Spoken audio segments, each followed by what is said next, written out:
Hello everyone and welcome to another video. So in my last video I started ranking all 15 of the main Doctors. We did 15th to 8th place, and now in this second part we're going to continue the ranking from 7th to 1st place. Once again I want to give credit to Mikey Spikey 18 for this tier list, and I've included a link to the list in the description box below. So anyway, let's continue with the ranking with 7th place. 7. The 3rd Doctor, Jon Pertwee. Yes, I know I've probably put the 3rd Doctor a lot further down than others normally would, but please just hear me out here. I don't think the 3rd Doctor is a bad Doctor by any means. I actually really like him, and I think his era is one of the best in the show's entire history. The vast majority of his stories being Earthbound Unit 1s is something that really sets his era apart from the others, and I really love the dynamics that exist between the 3rd Doctor, the Brigadier, Sergeant Benton and Captain Yates, as well as Jo, Liz and Sarah Jane, of course. They all essentially helped create this ensemble feeling, which is something that arguably hasn't happened before or since, or at least not in the same way at all. And even Roger Delgado's Master is essentially included in this ensemble. He is without a doubt the best Master in my opinion, and he is my all-time favourite. I love the chemistry he and Pertwee have, and their Doctor-Master rivalry is so good that I don't think any other has really even come close to truly replicating or improving on it. Because there's no way you can replicate or improve on something as great as their dynamic and rivalry. The only real reason why Pertwee isn't any higher is simply that there are 6 others that I just about prefer over him. But honestly, I love the 3rd Doctor and his era. You can really tell that the main cast loved working together on the show, and I'm not at all surprised that many fans have Pertwee as their favourite Doctor. He may not be mine, but he's not a million miles away from it. Anyway, next up is 6th place. 6. The 5th Doctor, Peter Davison. Unlike the 3rd Doctor, the 5th Doctor is quite an underrated and underappreciated Doctor, I think. The 5th Doctor is probably the first Doctor to feel more human and vulnerable. He's not as easily in control as some of his predecessors, and that's something which I've always found very interesting and fascinating. It can sometimes feel like he loses control of the situation quickly, and has to give his all to regain control and save the day. He's the complete opposite of the master manipulator that is the 7th Doctor. He's also the first Doctor to truly think about the consequences of his actions, and he clearly develops slightly more emotional attachments to some of his companions than his predecessors seem to do. In some ways he's a bit like the template that some new series Doctors, such as 10, 11 and 13, have followed and tried to replicate and improve on to arguably varying degrees of success. I do love all of the other Doctors, but I find him to be one of the most interesting and intriguing, as his Doctor goes through such an emotional journey during his era. He loses his companion Adric in Earthshock, and is heartbroken at the end of Warriors of the Deep when a load of Silurians and Sea Devils all die because of him reluctantly having to unleash a gas to kill them. He also threatens to murder Davros in cold blood in Resurrection of the Daleks. He starts off as being quite naive and enthusiastic, but develops into a much more cynical and sarcastic Doctor by the end of his era, and all because of the immense struggle that he has to go through. I can understand that some people find him to be too wet and weak, and therefore don't think of him that highly or positively, but I actually quite like his vulnerability, and I think it serves as a great contrast to so many of the other Doctors. We arguably have too many Doctors that are confident and sure of themselves, so the 5th Doctor being the total opposite is something which I just find so appealing and in some ways relatable.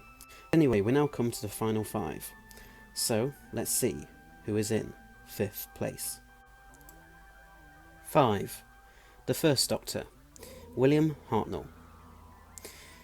Another Doctor that I feel is hugely underrated and underappreciated. The 1st Doctor is of course the one that started it all, and what a good job William Hartnell did in starting it. Like the 5th Doctor, the 1st Doctor also went on a bit of a journey. He started off as being very nasty and unreasonable, but slowly mellowed and softened, becoming the kind and compassionate grandfather that we all know and love. And this is without a doubt thanks to his human companions, Ian Chesterton and Barbara Wright. Through travelling with them, he really started to sort of see things from their point of view, and slowly started to show his amazement and wonderlust that so many of his successors also had. He really came to care for his numerous companions, and for all life forms overall. As for William Hartnell himself, It's hard for anyone to deny his legacy and involvement in not just bringing life to the Doctor, but to the show itself.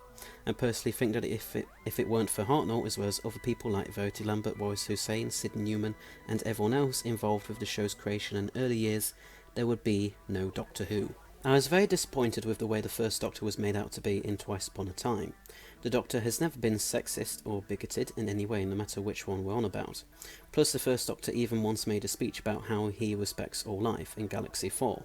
That's hardly something a sexist or bigoted person would say.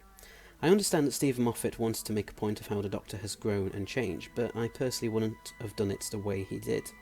It's a real shame, I think, because otherwise David Bradley plays him really well, and really captures Hartnell's spirit and mannerisms. I understand also that maybe Moffat wanted to address Hartnell's rumoured bigoted behaviour and remarks, but if any of those stories are true, then that is just the actor, not the character. William Hartnell may have said that stuff, but the first Doctor as a character never did. That is not to say, however, that behaviour is acceptable, as it definitely isn't. But regardless of all of that, I'm still a huge fan of the first Doctor, and I think he is a great and brilliant Doctor overall. But let's now move on to 4th place. 4. The 9th Doctor, Christopher Eccleston. Just like William Hartnell's portrayal of the first Doctor helped to launch the show and the overall character of the Doctor, Christopher Eccleston's performance as the 9th Doctor definitely helps to relaunch and modernise both. Eccleston's Doctor is much more down-to-earth and back to basics than his predecessors. He's not a Doctor who is really eccentric and out there. He's a traumatised survivor of a terrible war who is suffering from a lot of survivor's guilt. Russell T Davies's great writing and Eccleston's talented performance really gel very well together. It's clear that they both had a clear vision of where to take the 9th Doctor. Yes, the 9th Doctor was only around for one series on TV, but during this very brief tenure, the 9th Doctor nevertheless went through a very thought out and developed character arc. Starting out as much more distant and with his survivor's guilt arguably at an all-time high, the 9th Doctor gradually softened and started to relearn how to be the Doctor again. Christopher Eccleston brought a great balance of darkness and grief, but also joy and wit to the part throughout the course of his one series. His Doctor went through a lot more development in one series than some might arguably do in 3 or 4. The only vaguely negative thing I can say is that I wish we'd had more of him, as do most fans, I'm sure. But Eccleston still brought a lot to the table, and established himself almost so effortlessly and immediately in the role. As I've said before, I started getting into the show as Eccleston was leaving, and I've always had a fondness and love for his Doctor alongside David Tennant's. I'm really glad that he's recently returned to the role for Big Finish, and it's great to see him gradually feel more comfortable talking about his time on the show in recent years. I do feel sorry for him for what he had to go through, but I think it's great how he's in a much happier place nowadays. It would be great if he were to appear alongside the other Doctors for an anniversary special like the 60th one day. I would especially like it if his Doctor and David Tennant's were to meet each other purely because of them being my 2 childhood Doctors grown up, as I said earlier. But I completely understand if he doesn't feel comfortable taking part in such things. But the 9th Doctor is a great Doctor, and I will always have a soft spot for his Doctor and era. Anyway, next up is 3. The 2nd Doctor, Patrick Troughton. Another Doctor that I think was very important to the show's overall history and longevity is the 2nd Doctor, Patrick Troughton. When William Hartnell left the show back in 1966, many people thought that would be it for Doctor Who. But instead, the concept of regeneration was introduced, allowing a new, younger actor to take over from Hartnell. This actor was, of course, Patrick Troughton. Over the following 3 years, Troughton reinvented the character and brought his own vision and talents to the part. Instead of being the grumpy old grandfather that William Hartnell had been, Troughton chose to be a clumsy cosmic hobo. In many ways, the 2nd Doctor became the polar opposite of the first. He was a lot friendlier and comical. People took him a lot less seriously too, and listened to him a lot later on, normally as well. But the 2nd Doctor could also be cunning, and often tricked his enemies into thinking he was stupider and less of a threat to them than he really was. He is one of the first classic Doctors that I ever watched, and I've therefore always had a soft spot for him. I especially loved his interactions and bond with Jamie McCrimmon. The two became a real comedic duo together and became a great Doctor and companion pairing. There isn't a single Patrick Troughton story that I don't find enjoyable or, at the very least, watchable. except for the Underwater Menace, which was just, well...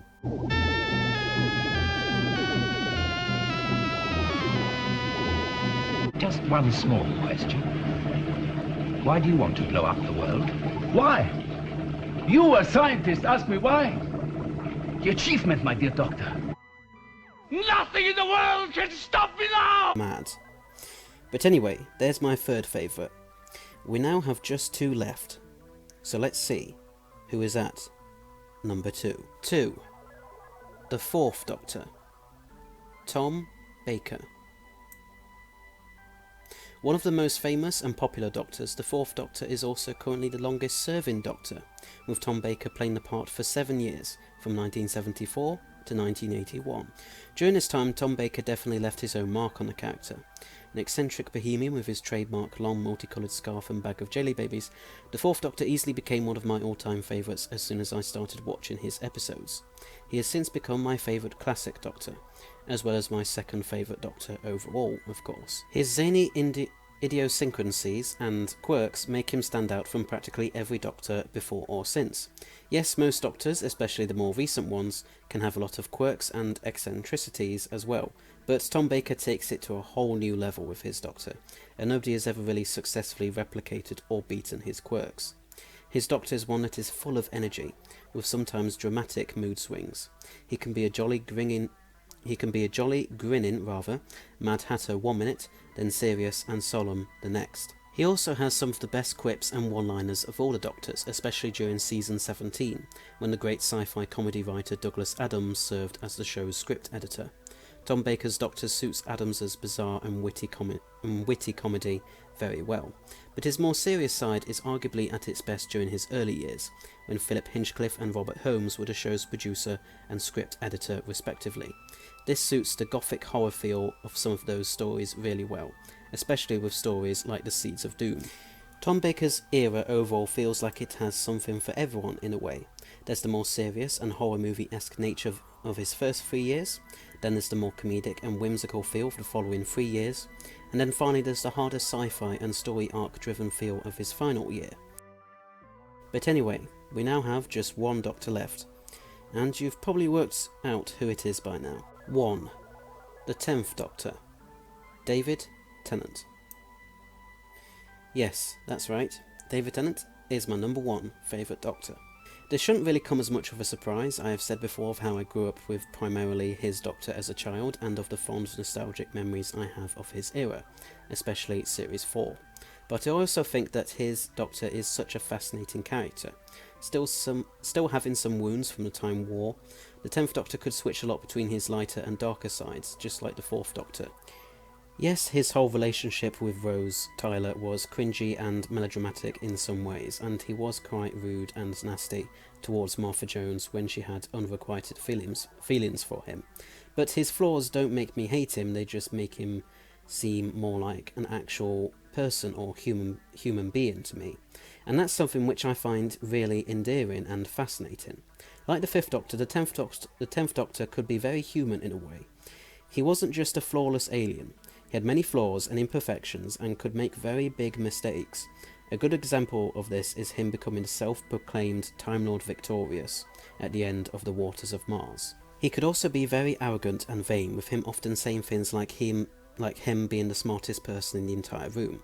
He could also be selfish, such as his aforementioned treatment of Martha, and him not wanting to regenerate at the end of time, to the extent that he even kicked up a fuss before saving Wilfred Mott.